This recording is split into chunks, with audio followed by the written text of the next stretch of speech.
승리하는 복된 하루가 되시기를 간절히 축원드립니다.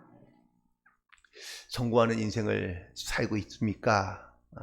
라고 묻는다면 자신 있게 고개를 끄덕이는 분들이나 반응하는 분들이 많지 않습니다. 왜냐하면 성공이란 말을 그냥 한마디로 줄여본다면 내가 원하고 목적하는 말을 이루는 것을 의미하고 있기 때문에 그렇습니다. 그런데 결국은 우리가 무엇을 바라느냐 혹은 또 내 소원이 무엇이냐에 따라서 사실 우리의 성공의 여부가 달라질 수 있을 것 같습니다. 신앙인이라면 혹은 또 그리스도인이라면 내가 원하고 바라는 소원을 이루는 것으로 우리가 만족하며 또한 그것을 성공이라고 말하는 것이 아니라 우리가 하나님의 뜻을 이루며 또한 하나님의 말씀에 근거를 둔 것이야만 우리가 바로 성공이라고 또한 하나님의 말씀 가운데 이루어졌다고 우리가 고백할 수 있게 되기 때문인 것이죠. 오늘 사무엘하 6장에 보면 성공과 실패하는 사람의 모습이 등장하는데 하나는 다윗의 모습이고 또 하나는 미갈의 모습입니다. 먼저 다윗의 이야기를 함께 나눠본다면 다윗은 블레셋 전쟁과의 블레셋과의 전쟁에서 두 차례나 승리하고 납니다. 승리하고 난 다음에 그는 가장 중요한 것이 무엇일까를 생각하다가 바로 언약궤를 예루살렘 성으로 옮겨오는 것이 가장 필요하고 중요하다는 생각이 들었습니다. 그래서 그런 온 이스라엘 백성들 가운데 용사들을 다시 모으고 그리고 3만 명이나 되는 대군사들을 움직여서 이 언약궤를 가져오게 했는데요. 물론 그렇게 한 이유는 여러 가지 많은 이유가 있습니다. 물론 블레셋과의 전쟁에 승리하고 난 다음에 이 블레셋 언제든지 이스라엘 백성들을 호시탐탐 노리고 있었는데 이 언약궤가 있는 장소가 바로 블레셋과 접경하는 지역이었고요. 또 이 법궤를 옮겨올 때에는 매우 정숙한 그러한 모습으로 가져와야 되는데 블레셋 군대가 만약에 그때를 노려서 쳐들어온다면 다시 전쟁으로 이어질 수밖에 없기 때문에 그렇습니다. 그래서 다윗은 여러 가지 많은 것들을 고려하여 3만 명이나 되는 군사들을 모집하고 그리고 만일의 쇠퇴에 대비하고 있는 것을 보게 됩니다. 그런데 더 중요한 것은 사실 이 다윗이 바로 하나님의 말씀과 언약궤에 대한 열심을 가지고 있었기 때문이라고 말할 수 있습니다. 그가 바로 다윗성, 즉 시온성에 머물며 예루살렘 성에 머물고 있긴 하지만 실제 그 성의 주인은 자기가 아니라 바로 하나님의 말씀이 있는 곳인 바로 그런 곳을 원했고 또한 그런 곳을 바랐기 때문인 것이죠. 그래서 그는 아주 간절하게 하나님의 언약궤가 있는 것을 바로 언약궤를 예루살렘으로 가져오게 하기를 원했던 것입니다. 그런데 결론적으로는 실패했습니다. 왜 실패했을까요? 블레셋과의 전쟁도 아니고요. 그리고 정말 그 언약궤를 가져올 때에 오랫동안 준비하며 또한 마음으로든 혹은 기도하면서 이 언약궤를 옮겨오는 일에 그는 부단히도 애를 썼던 것을 볼 수 있습니다. 그런데 언약궤를 가져올 때에 그 언약궤를 가져오는 방법이 잘못된 것이죠. 결국 말씀의 무지로부터 이 실패의 원인이 시작되고 있다는 사실입니다. 언약궤를 이 아벤하답의 집에서 가져오는데요. 새 수레를 만들어서 가져오고 이 언약궤를 그 새 수레에 실어서 가져오게 됩니다. 그런데 물론 다른 수레를 통해서 가져올 수도 있죠. 그런데 거기는 어떤 부정한 것이 있었는지 알 수 없으니 그래서 깨끗하게 아주 정결하게 만든 새 수레에 언약궤를 싣고 오게 된 것입니다. 그런데 이 언약궤를 가져오다가 그 언약궤가 넘어지려고 쓰러지자 하자 그 언약궤를 가져오던 우사가 언약궤를 손으로 만지게 됩니다. 우사도 역시 선한 마음에 언약궤를 보호하기 위하여 사실 언약궤를 붙잡은 겁니다. 그런데 하나님께서 이 일로 말미암아 이 언약궤를 붙잡은 우사를 치십니다. 그리고 우사는 이 일로 인하여 죽고 맙니다.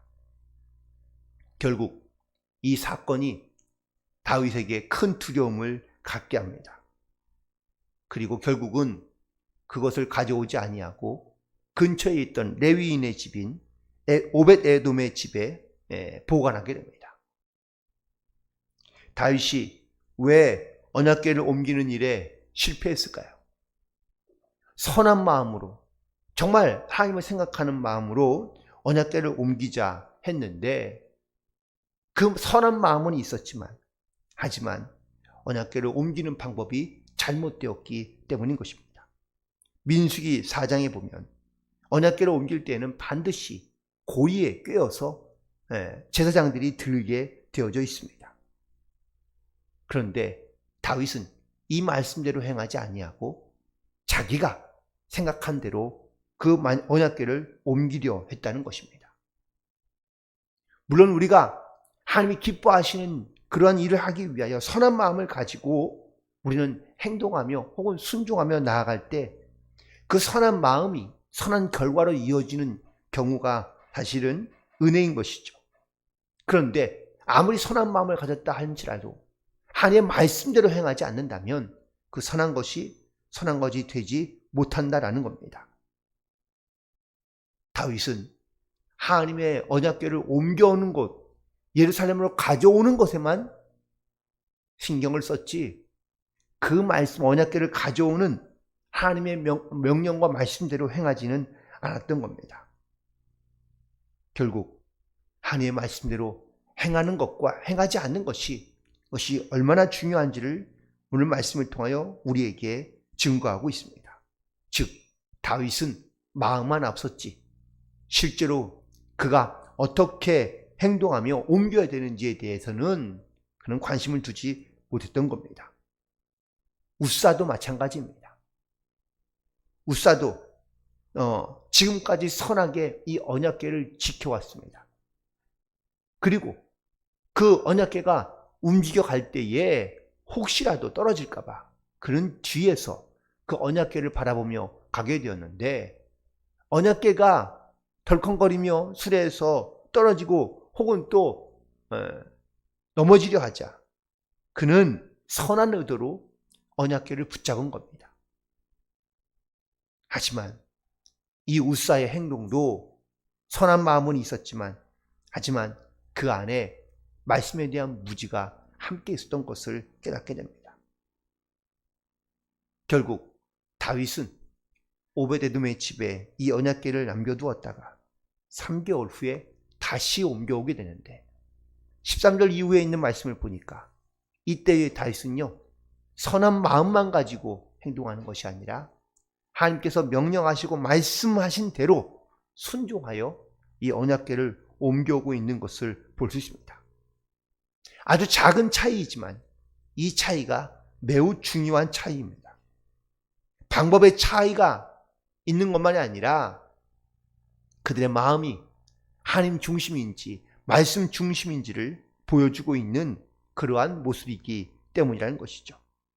다윗은 이전의 실패로부터 그는 말씀에서 해답을 찾고 그리고 말씀으로 순종하며 그 언약궤를 옮겨오게 되는 것을 보게 됩니다. 다시 한번 내 자신에게 혹은 또 우리에게 묻는다면 나는 과연 성공한 삶을 살고 있는가? 이 성공이라는 것이 그냥 선한 마음만 갖고 혹은 또 선한 일만 행하는 것이 과연 성공인지, 우리에게 진정한 성공이란 하나님의 말씀을 따라 사는 것이며 또한 하나님의 말씀에 순종하는 것임을 깨닫고 우리는 더욱더 그 말씀을 따라 순종함으로 나아갈 수 있는 그런 저와 여러분이 되기를 간절히 축원을 드립니다. 또한 실패한 사람이 한 사람 등장하는데 바로 미갈이라는 아내입니다. 다윗은 언약궤가 예루살렘 성에 들어올 때에 너무나 기뻐하며 즐거워하며 그리고 춤을 추고 있는 것을 보게 됩니다. 그가 얼마나 감격스러워하고 있는지 그의 모습을 통해서 우리가 충분히 볼 수 있는데 그 기뻐하며 춤출 때예요.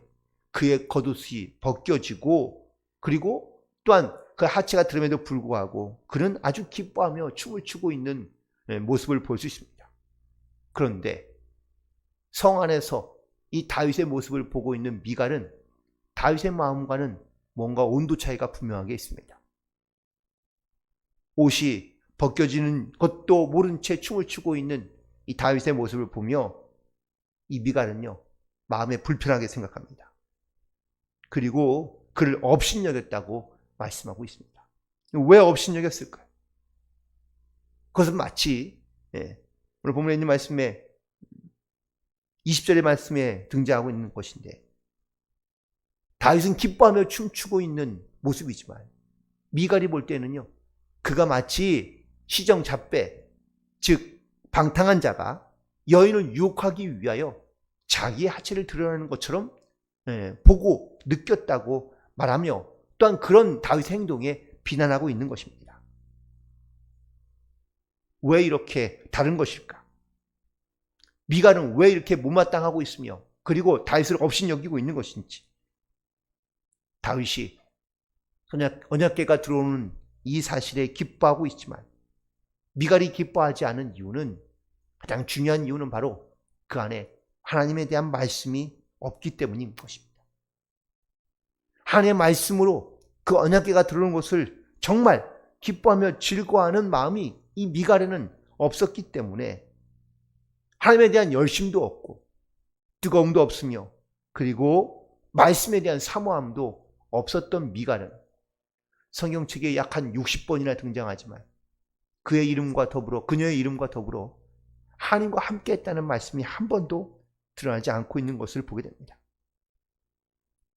미갈은 사울 왕의 딸입니다. 이제 그의 아버지도 죽고 사실은 식구들도 대부분 다 죽고 자기만 혼자 남았습니다. 그는 자기 남편인 다윗의 모습을 보면서 하나님이 그와 함께 하신다는 것을 알고 있긴 하지만 실제로 그녀가 하나님을 의지하며 또한 하나님의 말씀을 의지하며 살아간 적은 없는 것 같습니다. 그래서 안타깝지만 미갈에게는요, 하나님이 함께 하시며 혹은 또 그녀의 인생 가운데 하나님의 말씀으로 살아갔던 모습들을 발견하기가 어렵습니다. 물론 세상의 눈으로 본다면 미갈은 성공한 인생을 살고 있는지 모릅니다. 왕의 딸이었고 또 남편인 다윗이 이제 온 이스라엘의 왕이 되었으니 왕비가 되어 살아가는 모습을 본다면, 상적으로 본다면 미갈은 성공한 여인입니다. 하지만 미갈에게는 하나님의 말씀이 없습니다. 말씀을 두려워하지도 않으며 혹은 또 말씀에 대한 사모함도 없어서 사실 이 미갈은 실패한 인생을 살고 있다고 해도 과언이 아닙니다. 말씀을 근거로 하여 그리고 말씀을 통하여 하나님의 방법으로 순종하며 나아갈 때 바로 진정한 성공이 있는 겁니다. 다윗은 자기의 실패를 거울 삼아 하나님이 어떻게 말씀하신지를 다시 한번 깨닫게 되었고, 그리고 말씀을 중심으로 말씀을 의지하여 언약궤를 다시 옮겨올 때 그가 얼마나 기뻐하고 얼마나 진심으로 그가 얼마나 즐거워하고 있는지를 성경에서 볼 수 있습니다. 하지만 미갈은 그렇지 않습니다. 미갈은 하나님의 언약궤가 다윗성에 들어오는 것조차도 사실은 별로 기뻐하지 않고 있는 것처럼 보입니다. 심지어 남편의 모습을 보고 그는 그 남편을 업신여길 정도로 말씀에 대한 그리고 언약궤에 대한 사모함과 간절함이 없던 것을 보게 됩니다. 하나님에 대한 무관심으로 결국 미갈은 실패의 길을 걸어가고 있는 것처럼 혹시라도 우리가 말씀에 대한 무관심으로 살고 있는 것은 아닌지 오늘 다시 한번 우리의 믿음과 또한 우리의 모습을 돌이켜보고 오직 하나님의 말씀을 의지하여 그리고 그 말씀에 순종하며 나아갈 수 있는 우리 모두가 되기를 간절히 소망하며 축복합니다. 말씀 위에 우리의 삶을 쌓아가며 그리고 우리의 삶을 맡기며 의지하며 나아가야 될 줄로 믿습니다. 가끔 우리가 착각할 수 있습니다. 선한 마음을 가지고 선한 목적을 가졌으니 괜찮겠지. 그런데 말씀을 따라 행하지 않는다면 그 선한 마음과 혹은 선한 의도가 있다 할지라도 하나님이 기뻐하시며 원하시는 일을 우리가 행하지 않을 수 있습니다. 오직 하나님의 방식과 그리고 하나님의 말씀에 의지하며 그리고 그 말씀대로 순종하며 나아갈 수 있는 우리 모두가 되기를 간절히 소망합니다. 말씀에 대하여 게으르지 않고 그리고 이 말씀을 통하여 우리의 선한 삶을 온전하게 이루어갈 수 있는 그 믿음의 결단 가운데 살아가게 되기를 간절히 소망하며 우리 신앙인의 실패와 성공의 여부는 내가 바로 오늘 말씀을 실천하며 살고 있는가라는 것으로부터 우리는 분명히 출발해야 되고 시작해야 될 줄로 믿습니다. 오늘도 하나님의 말씀을 따라 순종함으로 믿음 안에 승리하며 하나님께 영광을 돌리는 복된 하루가 되시기를 주님의 이름으로 간절히 축원을 드립니다. 기도하시겠습니다.